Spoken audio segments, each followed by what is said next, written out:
はい、じゃあ塗っていきたいと思います。もうさ、今更だからさ、もう別に隠してるわけでもないんだけど、何も包み隠さずに言うんですけれどもね、あ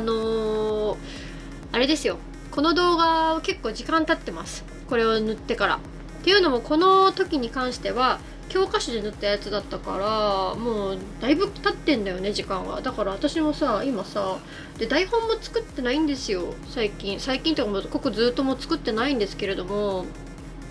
そうだから今私もさ、このアニメ塗りフィギュアの教科書をね、チラチラ片手で見ながら喋っていってるんだけれども、この時はね、絵画風に塗っていってますね。でもう見てもらったら分かる通り、真っ黒です。これ黒立ち上げですね。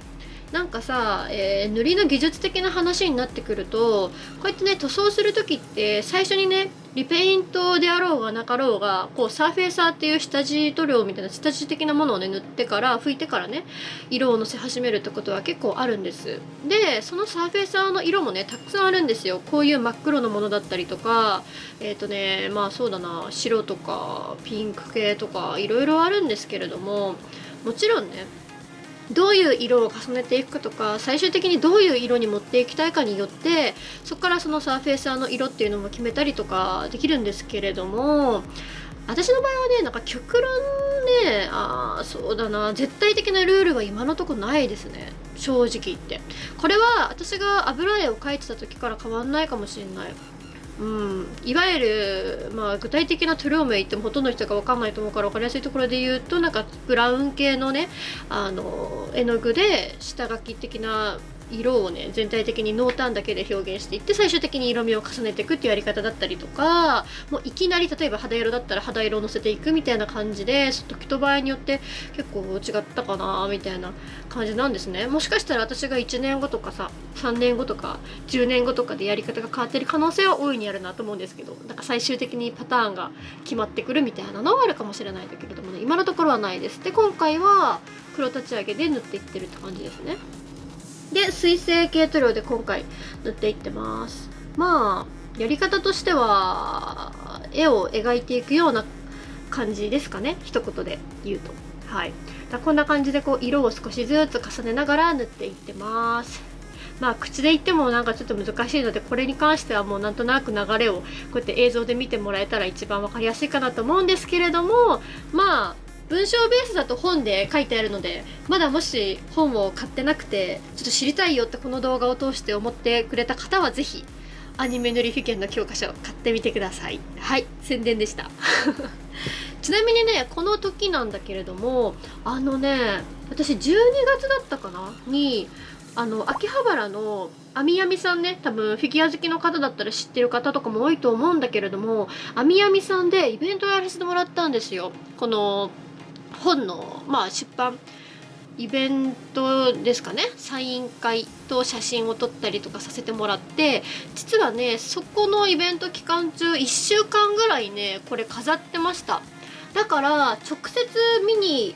行かれた方も結構何人かいらっしゃるのかなとは思います。ツイッターとかインスタとかね、メッセージとかで結構たくさんいただいて、見てきましたみたいな。なんかほら、やっぱりこうまだまだ展示の回数って、機会ってそんなにまだ多いわけでもないから、画像ベースで見てもらったりとか、この映像でね見てもらうことが多いからね、私としてもね、直接見ていただいた上でこうみんなから感想をもらえたっていうのはね、本当に嬉しかったですよ。あみやみさんのね、イベントすごく楽しくって、他の動画でなんかで話したかもわかんないから、ちょっと重なる部分もあるかもしれないんだけれども、本当にね、みんなね、来てくれた方たちすごくね、温かい方ばかりでね、すごく楽しかった。で結構今回のイベントはね、一人一人と話せる時間もね、わりかし長かったんですよ。なんかそのイベントの内容とか状況によってさ、そこら辺の時間とか写真が撮れるのか撮れないかとかはね、結構変わってきたりとかもすると思うんだけれどもね、この時はね、お写真もねツーショットで撮ったりとかしてお話とかもして、でマサさんも隣にいて、マサさんも一緒に話したりとかして、すげえ楽しかったんだけどさ、やっぱイベントまたやりたいなって今この時見ながら思い返したりとかしてたわ。そうなんかね、そのファンの方の中にはね、いわゆるその何だったかな、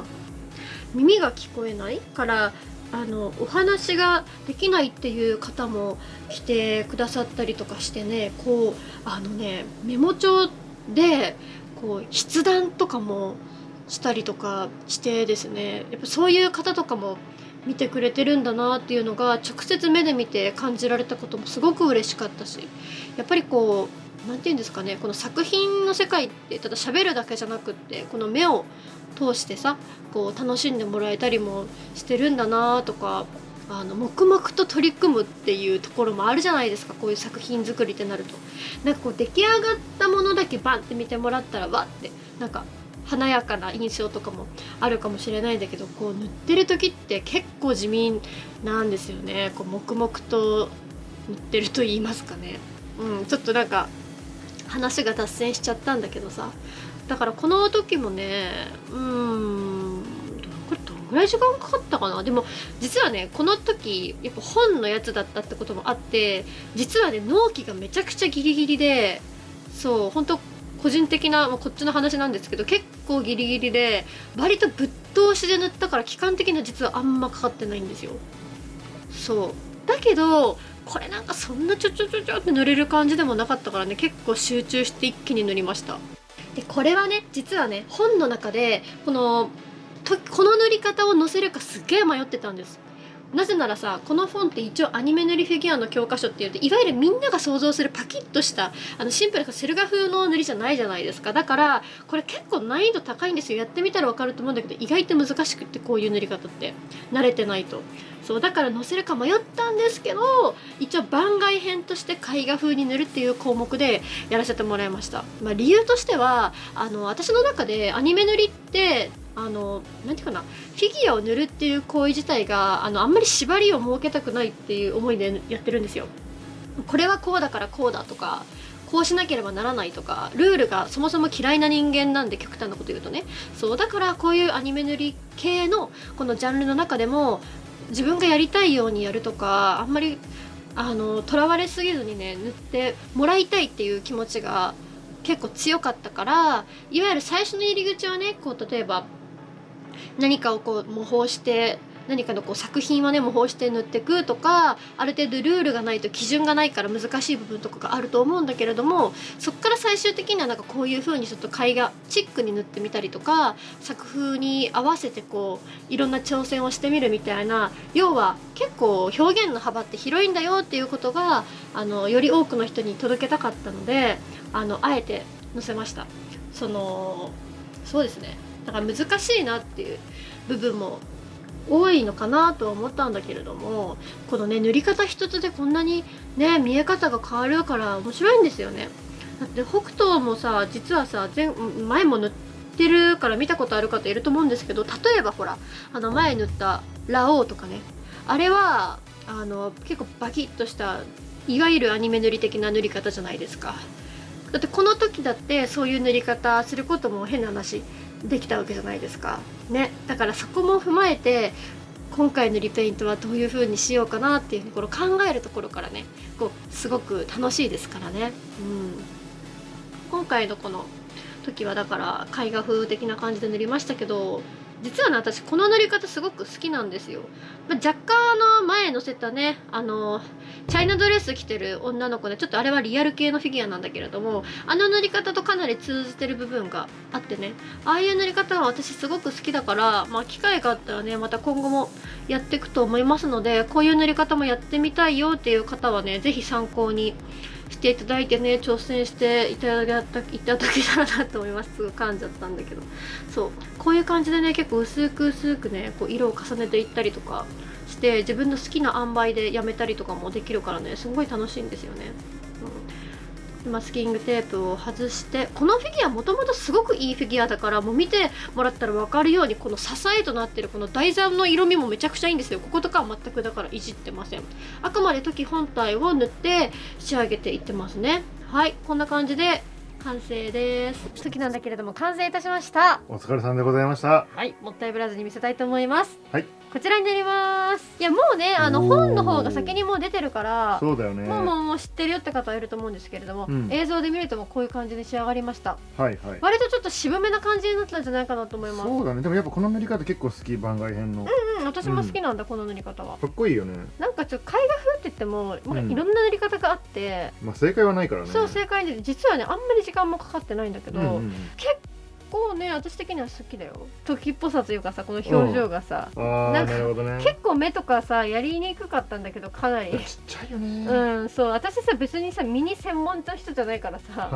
そうでもまあ結構いい感じだった。いい感じいい感じ。引きで見た時にさ割と気にならないぐらい結構目とかもいい感じだ。全然気にならないよ。そうでしょそうでしょ。ツイッターの方にビフォーアフ載せてるから気になる方はちょっと見ていただきたいんだけど、はい。早速ねこういう感じで。いいねいいねいいね。めちゃくちゃよくない？いいねいいね。渋いね。いいね。だんだん揃ってきましたから。いやだいぶこれ多分ねマジで見比べたらどんな風になったか分かると思うので、もしまだ本見てないよとかぜひ本に載ってますので見てください。そうだね。時かっこいいな。てかさ、なんか北斗ちょっと揃ってきた感悪くない？確かに確かに。揃えたかったんだけど、なんかさサイズは様々やな。確かにね。待って思った。それ考えるとさ、私そこにさラオウとさケンシロウ飾ってんのよ。そこに飾りたくなっちゃった。なるほどね。それはそれでまたさ別の機会にさ飾ればいいんじゃないかな。そうです。これ正面もかっこいいね、ほら。確かに。かっこいいでしょ。かっこいいかっこいい。まあただ今回は一応この教科書のシリーズやからね。この一旦この教科書ブースに置きたいところよ。そうだね。一旦とりあえずね。でもいいね。可愛いわ。我が子のようだわ。違うんだけどそんな気持ちだわ。でもかっこいいかっこいい。このシリーズがいいよね。それで言うとさ、私実は持ってるのちっちゃ